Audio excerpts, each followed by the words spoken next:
What happens in the sky affects life down here on Earth. The celestial compass shows you how and guides your way with astrology you can use from professional astrologer Kathy Beal.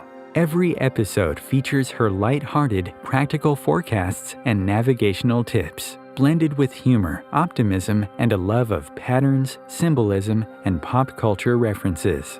Kathy translates technicalities into concepts that apply to real life. You'll learn how the current moment ties to where we've been, from the recent past to cycles that last happened years ago, and get a look at where we're heading. And much more, from special topics to special guests. The Celestial Compass, enlightening, entertaining, and empowering. Here's your host, Kathy Beal. Greetings, Earthlings. Welcome to Celestial Compass. I'm Kathy Beal of EmpowermentUnlimited.net. Before we get into the main topic of the show today, I just want to talk a little bit about what's happening astrologically in the month of November.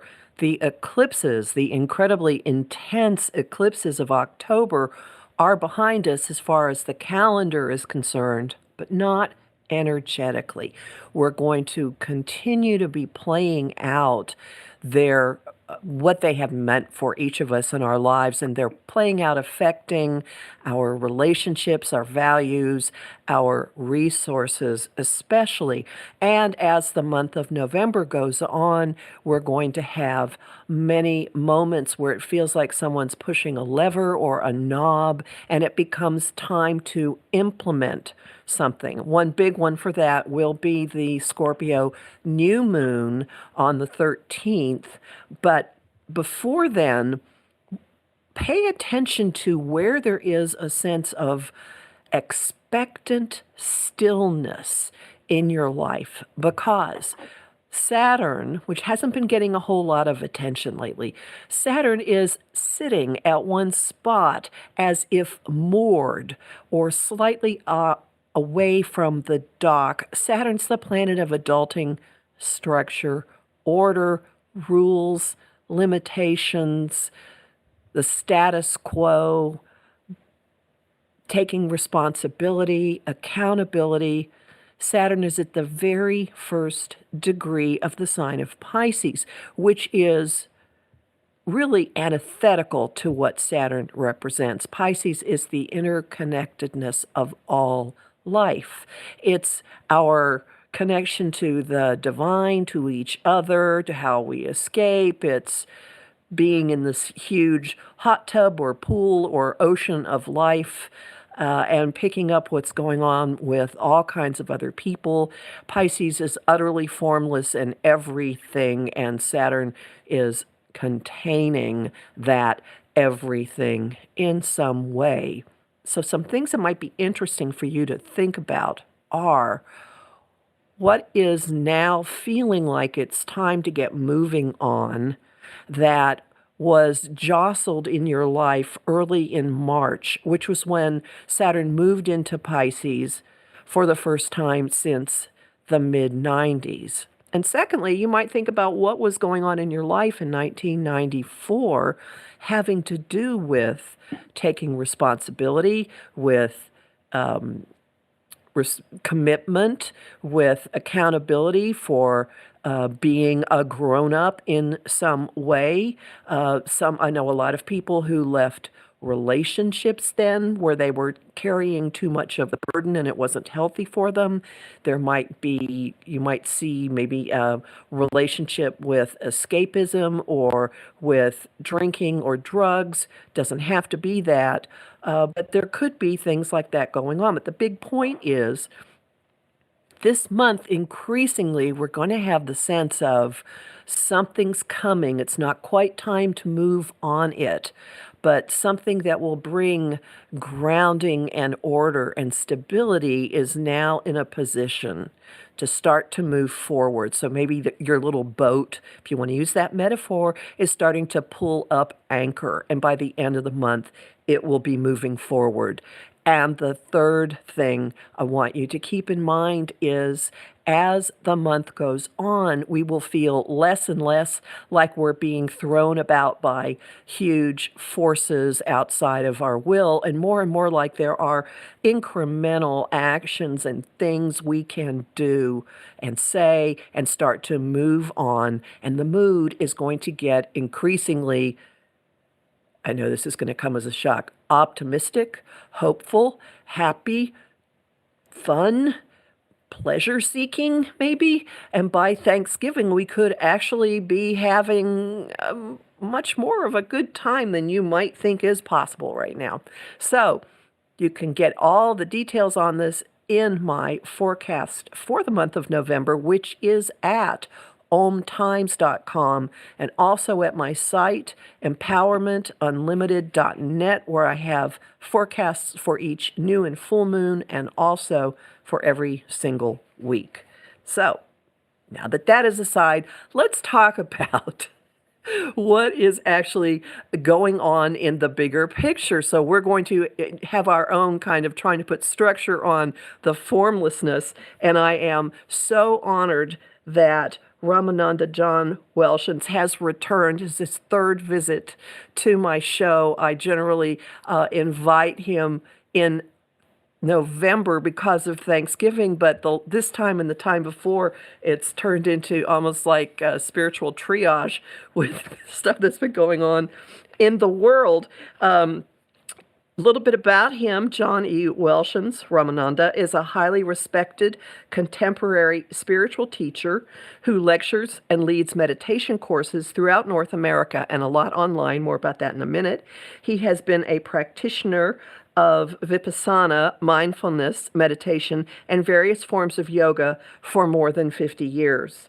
In addition to his latest book, One Soul, One Love, One Heart, The Sacred Path to Healing All Relationships, he is also the author of Awakening from Grief, Finding the Way Back to Joy, and When Prayers Aren't Answered, two books that emerged from 45 years of experience helping people deal with dramatic life change and loss. So welcome, Ramananda. Thank you so much for being here. Thank you, Kathy. It's wonderful to be with you, as always. Well, it's always a pleasure to see where what's been going on in your thinking and your teaching. And I'm just going to throw it out. I have some things for us to talk about, but what have you been thinking about lately? Oh, my breath. Good. That's excellent. Thinking, it reminds me of, I don't mean to be flippant about it, but I will answer your question. But it reminds me of a meditation teacher I studied with many years ago who was from Korea. And his facility with English was a little bit limited. And he kept looking at all of us Americans, with this very strange look on his face. And we'd ask these esoteric questions. And finally, he just shook his head and looked at the whole group and said, "Too much thinking." So, I think we can't help but think about what's going on in the world. And, I would be the first to encourage people to stay attuned at whatever level you can without losing your center and losing your balance. A lot of people find the solution for them is to just not pay attention to what's going on in the world, and I don't think that's healthy. But it's also not healthy to get overwhelmed by what's going on, and there are those who follow the news constantly and have one of the news networks on their television all the time, and I don't think that's particularly healthy. So I guess what I'd like to offer is some sense of balance. So with all the heaviness that's going on in our world right now, in our country, in our world, in our communities, I think it's really important to acknowledge that and then learn how to be at peace with it. And I think that that's something that we do very slowly and gently and gradually. But the problem is, as you and I were discussing before we went on the air today, sometimes life just jumps up and turns your whole trajectory upside down and inside out. And something that you totally didn't envision or expect just comes along and changes your life dramatically, or changes the lives of thousands or millions or billions of people dramatically.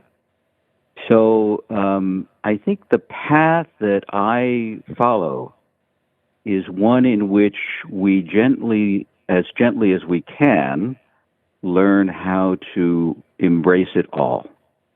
And we learn how to be fully present and fully cognizant and fully aware of all of the different levels that this planet has going on. You know, the extraordinary beauty and the extraordinary horror. And it's all present all at once.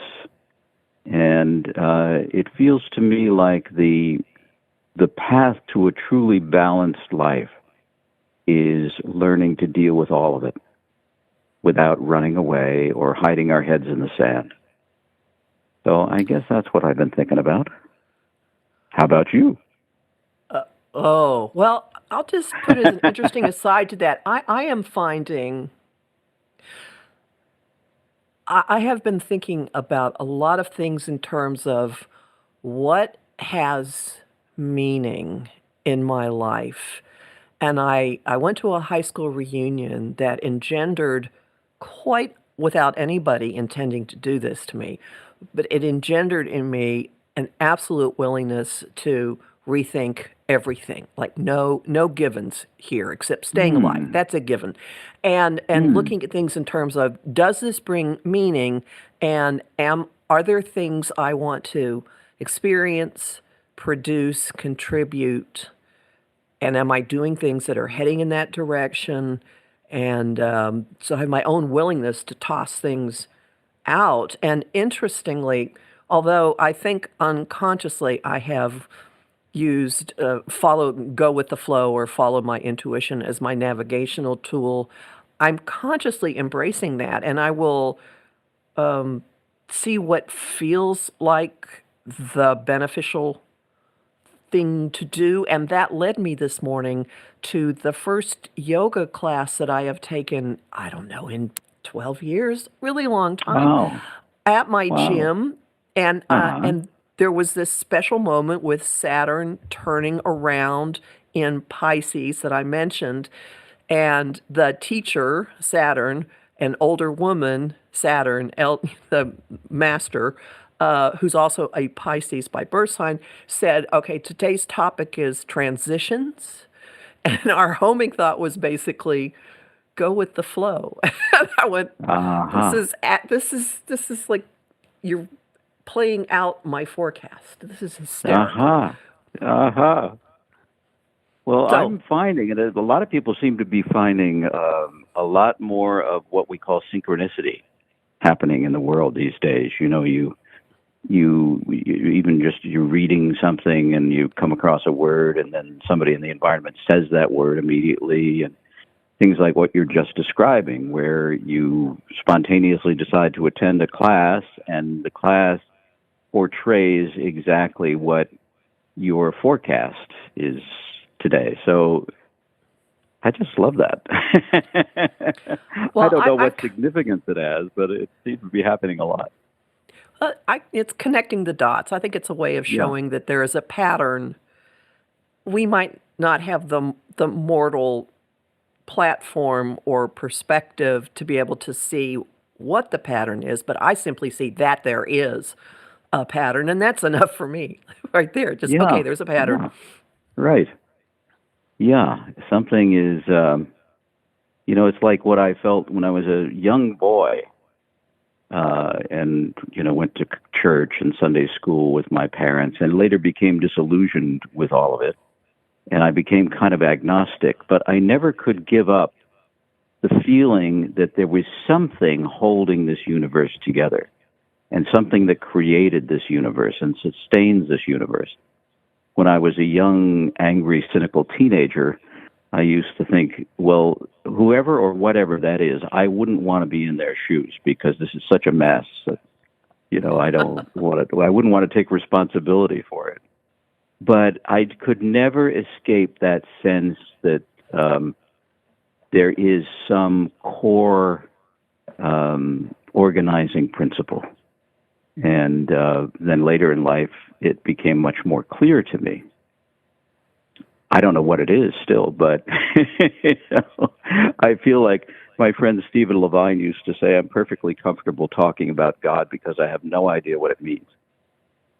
But, I do love the concept of oneness and that we are all connected and that everything that happens in the universe is connected. That's really what astrology is about, isn't it?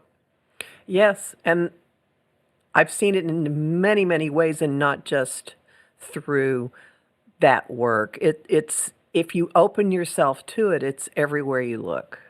The signs of connectedness. Yeah. Yeah, and I wonder, here's another thought that I've had recently, that looking at all of this dissension and dissent that seems to be apparent in our culture and in many other cultures right now, and just unsettled agitation and anger and violence. It strikes me that sometimes we have to see how bad things can get before we want to change them. And I don't know where the tipping point is, but I was fascinated to hear in your forecast that we're headed for more optimistic and happier times. Because I think that there will come a certain point, it's like that situation that many of us experience when we have a rift with a friend or a relative, when we're just not getting along or not speaking to each other. And finally, there's a moment when you just say, oh, I've had enough of this. Love is more fun. And you just embrace and put it behind you. And my sense is that, my hopeful sense is that that's what we're building up to with all of this difficulty and agitation that's going on in the world, that we're coming to a point where we realize that we can't afford to be separate, and we can't afford to pretend that we're not all in this together. An experience I have that ties into this, one of the things people who know me well say, will have heard me say, I don't need 6 degrees of separation. It is really freaky how many people in the news. I know someone who is connected. I mean, I within 2, sometimes 3. And so they're not just these figures that are on newscasts or in the headlines and stuff, but they're people who know people I know. I'm not bragging about me. I'm saying it's a sign that this is not some separate drama going on. And the same with, if you think about it, I mean, how many people know someone who's in a country that over the past couple of years has been a war zone? You don't have to go very far to find people who have traveled to Ukraine or have relatives there or now have people in the Middle East, any of that. So there's this weird thing with humans that something isn't really true until it's your truth. And I think a lot of people are having things become their truth right now. Right.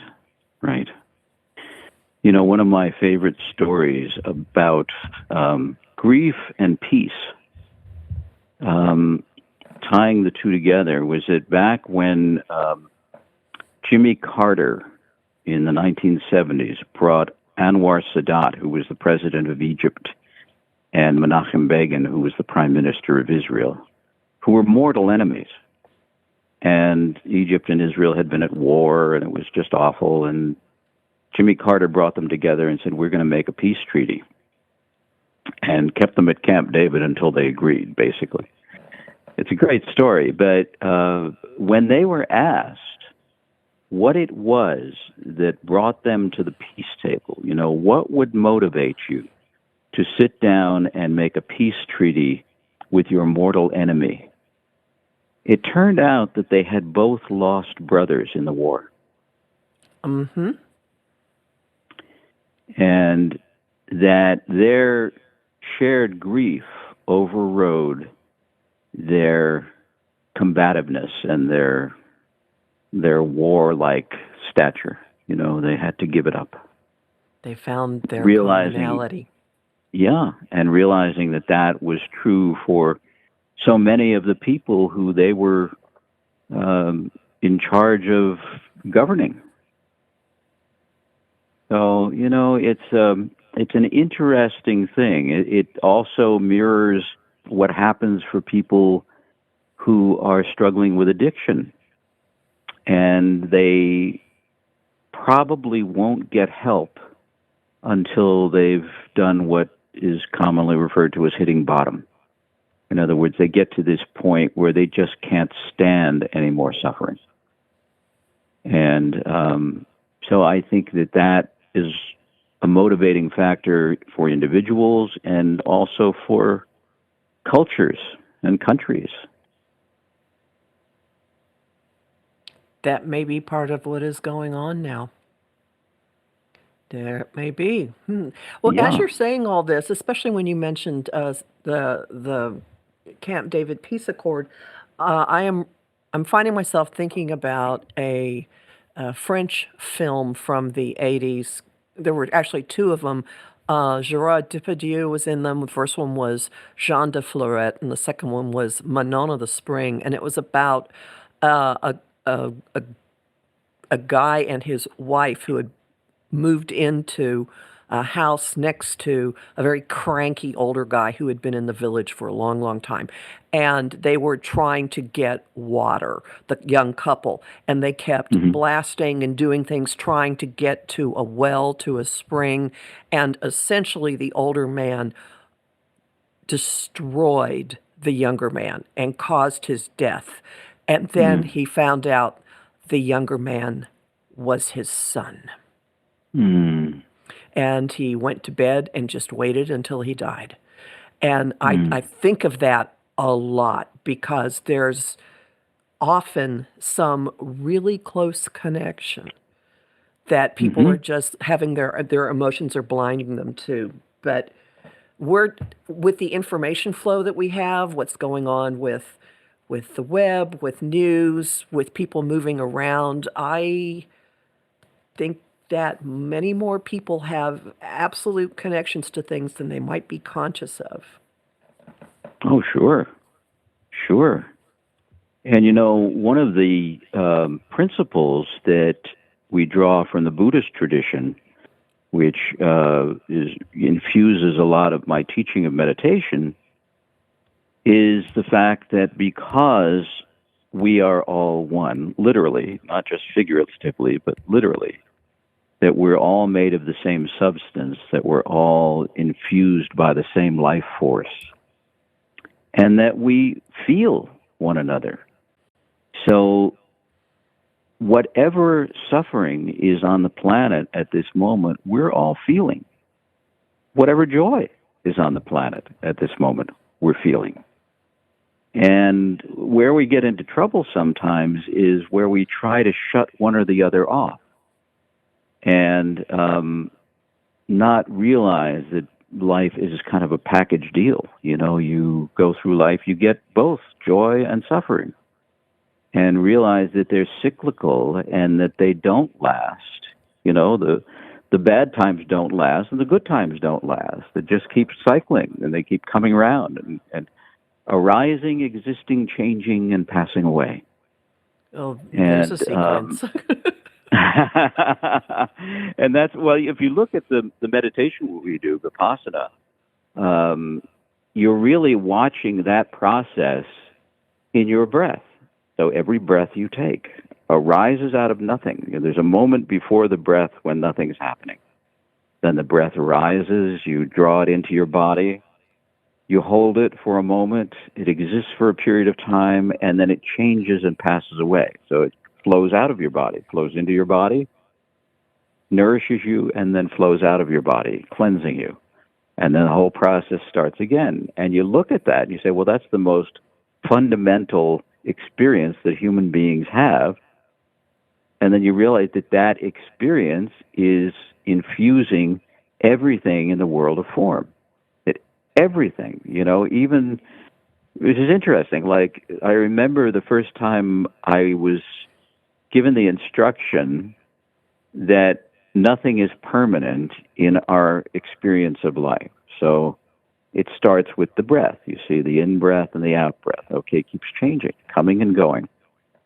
And then you look at other sensations in the body. You realize that none of them last. There's really pleasant sensations you can have as a human being, and there's really awful sensations you can have as a human being. But ultimately, one way or another, they pass. And then you look at thought, and you realize that your thoughts are constantly changing.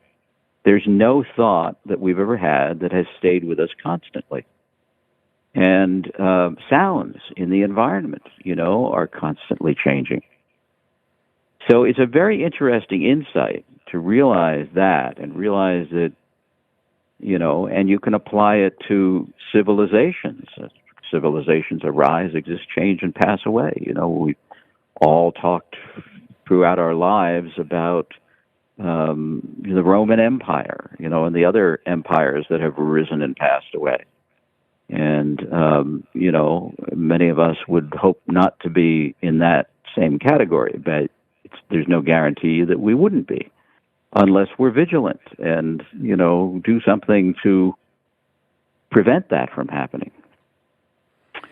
So, go ahead. I was just going to say, and at this moment, we're going to take our one break for the show. So hang tight, everybody. Come back, and we'll be back in just a couple of minutes, and we'll continue this conversation.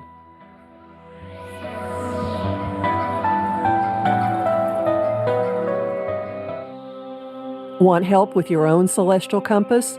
Visit my site, empowermentunlimited.net, for Astro Insight forecasts for each week, month, and new and full moon. Want to explore the personal impact? Make a decision? Understand another person? It is possible. Click the Services tab to book a personal session with me. That address again? empowermentunlimited.net. Welcome back to Celestial Compass. We're talking today with Ramananda John E. Welshons about all kinds of things, and it occurs to me that 2 points can be taken from the first half of our conversation to fit my big question, which is, how do you find inner peace in a chaotic world, which is something you have been talking about in other forums lately. And it seems to me the first thing you said at the beginning of our conversation was to not completely cut out the news, but be very balanced about your intake of it. And then the second thing was at the very end of the first half about looking at the cyclical nature of how things play out, and all of nature and the breath and life and just everything. So something might be difficult now, but it will turn to something that isn't difficult later. Those are my... Yeah. So I'm sure that there's more ways of looking at how a person finds inner peace, especially these days. Well, the way I look at it, Kathy, is that, and I think this is supported by much of the Eastern mystical traditions, and that is that, like right now, I'm doing a series of meditation classes, and the underlying theme is happiness is our birthright, or joy is our birthright.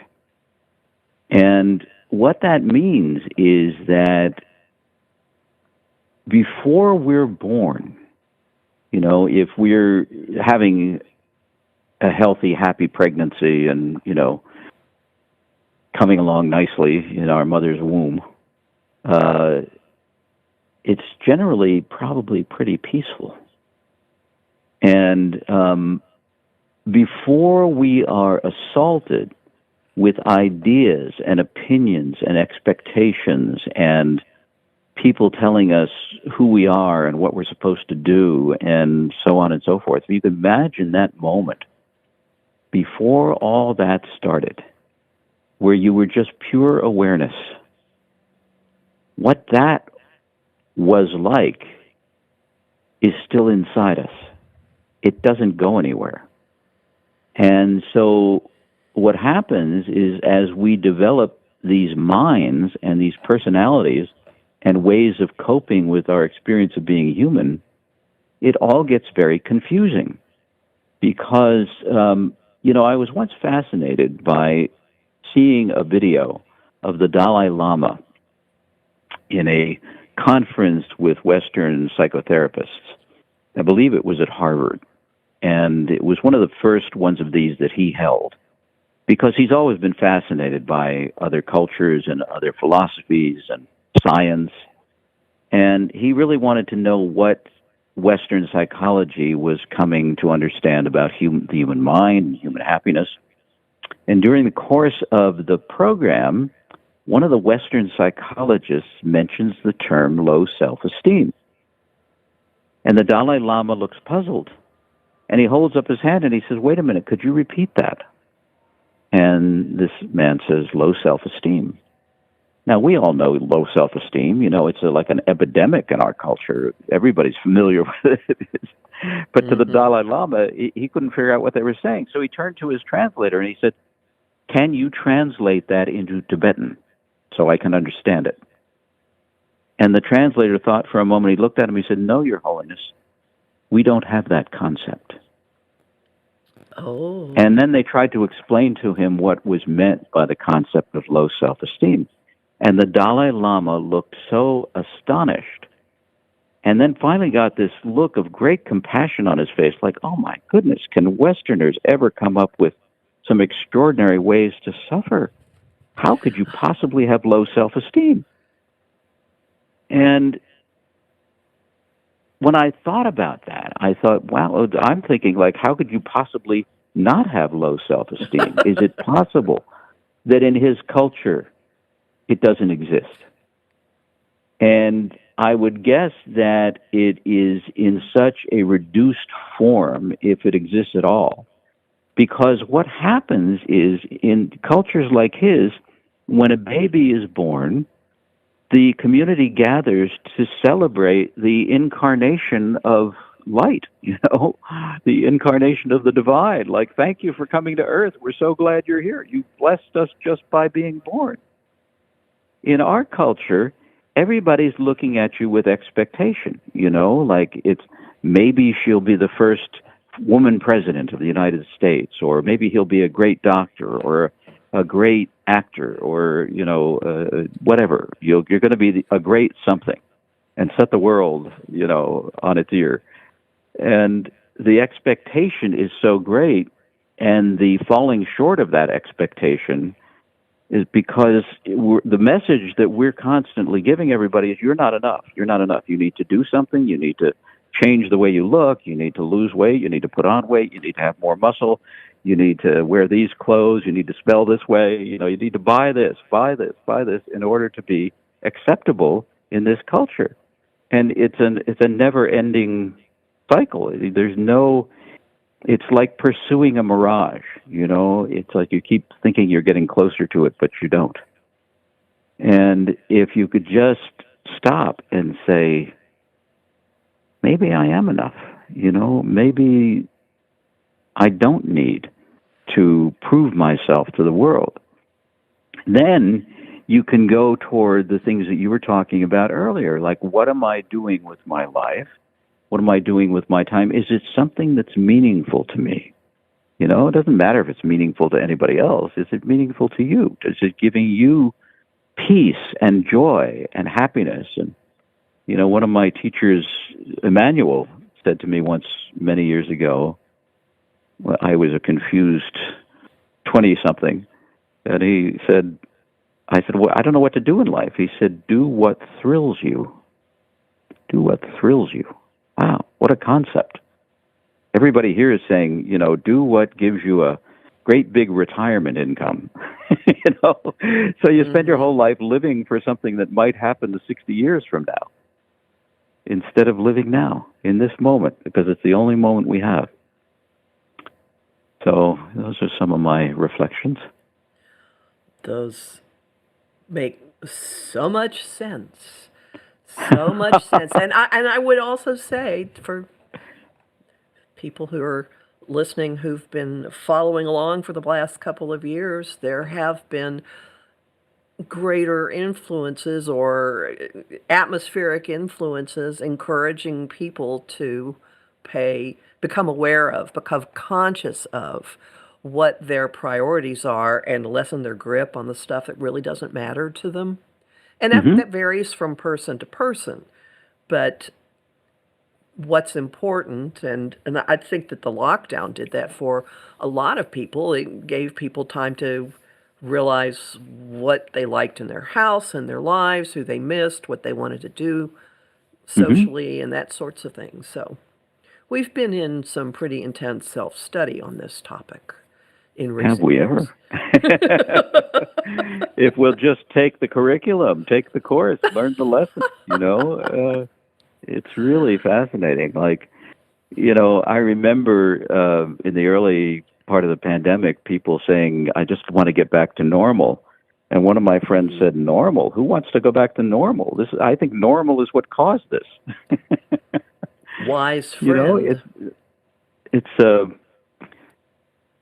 I think another friend said to me once, I was talking about how much I enjoyed it because it was a time of solitude and quiet and, lots more time for meditation and for getting out and taking walks and, that early period when there were no planes in the air and there were no trucks on the road and everything was quiet and it was just nature. And, to me, it was beautiful. And one of my friends said, well, that's because you're essentially an introvert. I'm an extrovert and this is hell. So, It does kind of depend on how comfortable a person is with his or her own self, I guess. Yeah. Well, it's also, that great quote from Blaise Pascal, who said that most of humankind's problems are caused by the inability of human beings to sit in a room alone. That's an interesting insight. He said that sometime in the 1600s. Well, and that is sit in a room alone. That characteristic has not evolved away. We still have it. Send them around again. Yeah. Well, I'm fascinated to know what it was about your 50th reunion that inspired you to look at life differently. It's quite strange. I am one of the outliers of the class, which shouldn't be difficult for anyone to imagine. And I normally don't put much stock in comparing what I've done with my life with anybody else's. However, I did notice that there are a few other outliers, and one in particular has led, at least geographically and culturally, such a more varied life than mine that I suddenly looked at mine in terms of, I have lived very cautiously. Now, I don't know anybody else on the planet that would use that description of the life path I've taken, but it just did something to me, and I went, well, what am I done with? What do I want to shake up? What next? Because many of the people, are moving towards retirement, although not all, playing with their grandkids.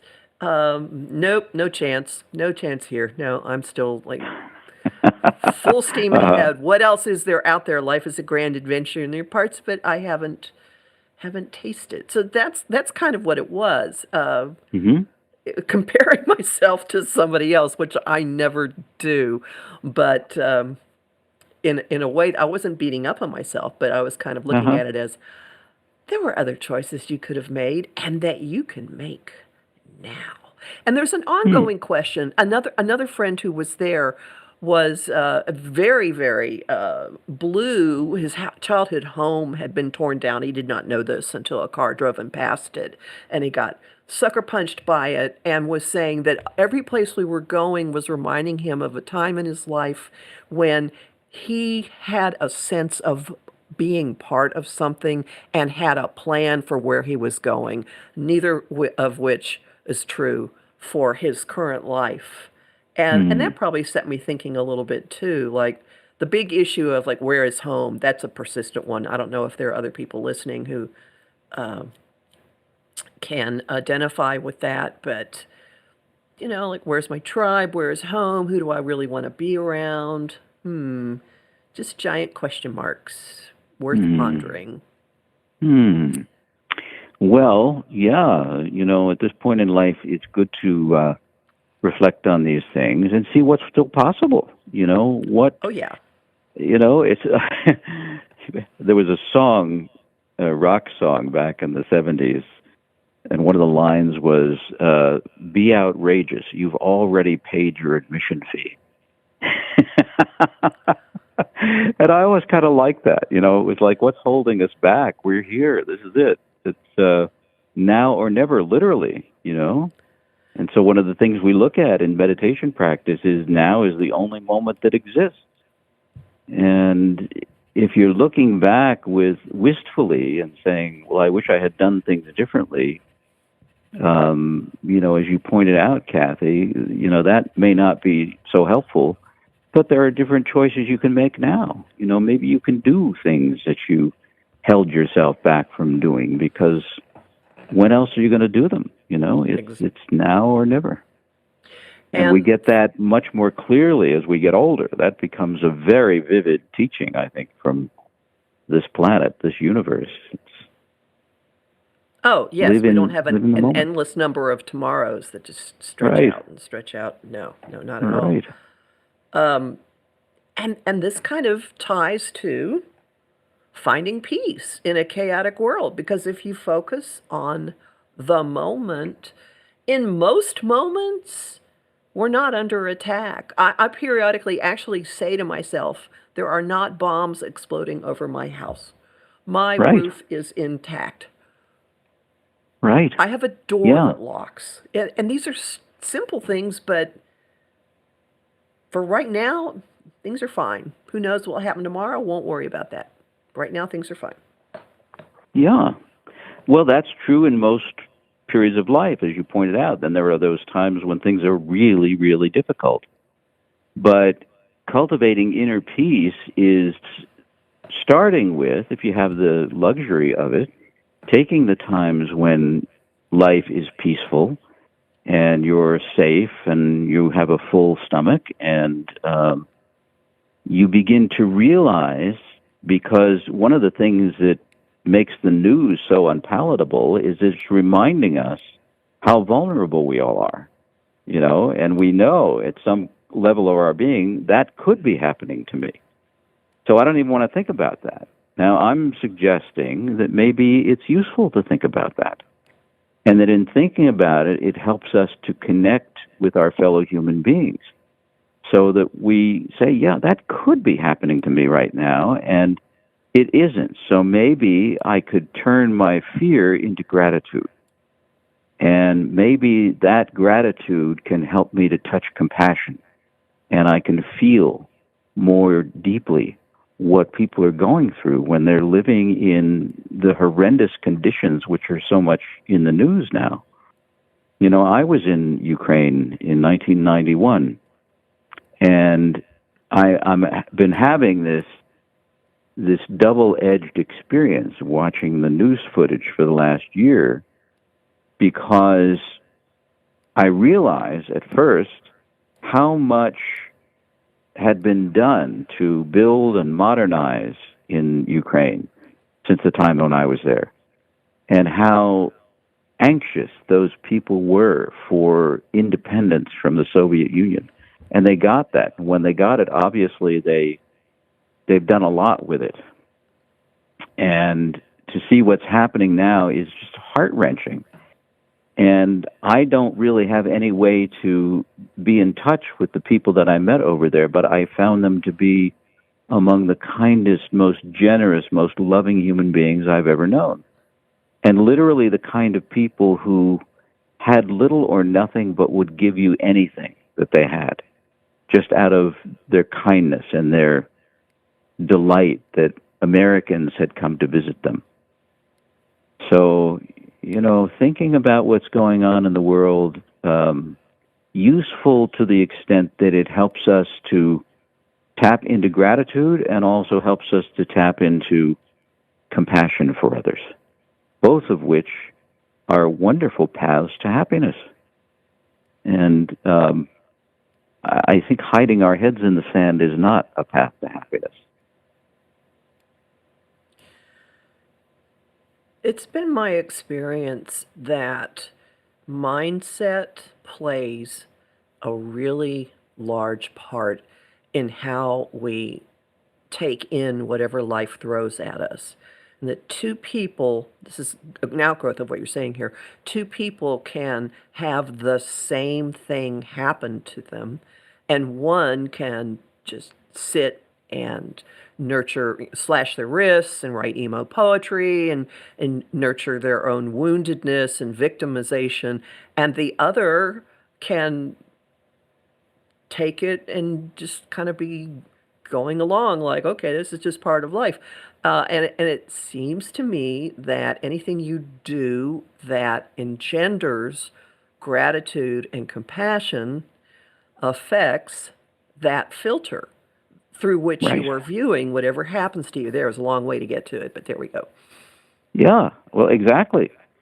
So that's coming back to how to find inner peace is ultimately, oddly enough, to find a way to balance the elements that we're talking about so that you can experience the difficult times in your own life and the lives of those you love and still feel that place of inner peace that was with you before you were born.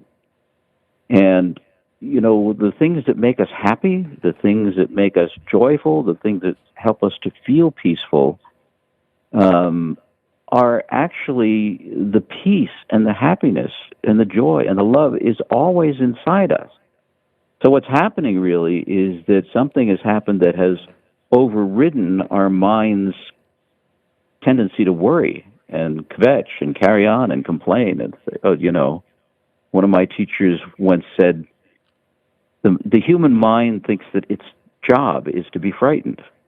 It's always thinking, if I'm not frightened, you're not safe. And I like to suggest, rather than being frightened, to learn how to be cautious and prudent, but not necessarily frightened, so that you're at peace with the uncertainty that's inherent in this realm, and you just recognize, you see, the part of the problem is that we look at the uncertainty, we say, well, it shouldn't be that way. God or whatever it is should have designed this universe better so we don't have uncertainty and we don't have, bad storms and earthquakes and things like that. But we do. So, and my teacher in India used to say, it's all perfect. And the response to that was often, what? It's all perfect? But here he was, someone we perceive as an enlightened being saying, it's all perfect. It's all perfect. What does that mean? He seemed quite at peace, and happy. But he also experienced suffering. So I think the perfection is learning to embrace it all and to have this place of inner equilibrium, which for me, I've accessed through 55 years of meditation practice. Other people find it in other ways, but the certainty and the realization that place of equanimity is always within us. So the issue isn't, if only the world would change, I would feel safe and happy. It is rather, how do I deal with the world the way it is and feel safe and happy? And then safety becomes a different thing, because you know that it's only relative. You know, we are vulnerable, we're human. The death rate has been and continues to be 100%. And, you know, so safety is an illusion, really. We can, you know, as I said, you use wise, prudent caution to the extent that it isn't inhibiting your enjoyment of life, but what feels right to you, to protect yourself and your loved ones. But understanding that we're all fighting a losing battle, you know, like I love to meditate and eat good food and get exercise, and at the age of 73, try to keep as healthy as possible. But, you know, I'm 73, you know, much older than I ever thought I would be. Yeah, there are some physical non-negotiables here. Yeah. Yeah. Oh, oh, thank you so much. I have really been, I am so grateful that you spend this much time with us every year, and just for the insight that you have. Can you tell people about your classes, where they could find you, and also like your website and that sort of thing? Sure. I'd love to do that. The website is simply johnwelshons.com. It's JohnWelshons.com. And there's a list of all my classes there under schedule of events, and the books that I've written and how you can find those. There's a newsletter that I send out pretty much every week, and they can get my email address, which is johnwelshons@earthlink.net, and write to me and ask to be put on the mailing list, and they'll get my newsletters. And that's about it. That's I do a regular, almost every Wednesday night class online, and we have a wonderful group that participates, and would love to have any of your listeners join us. And so thank you so much. Oh, you're so welcome. But it is a group meditation, but everybody is online doing it.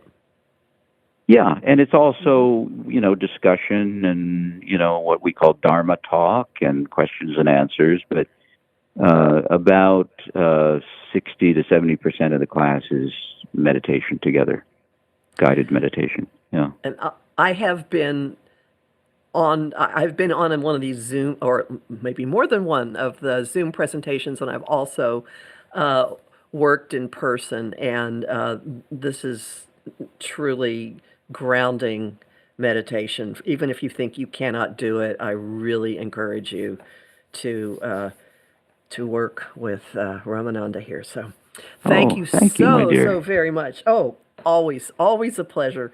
Thank you so much. Well, me and too.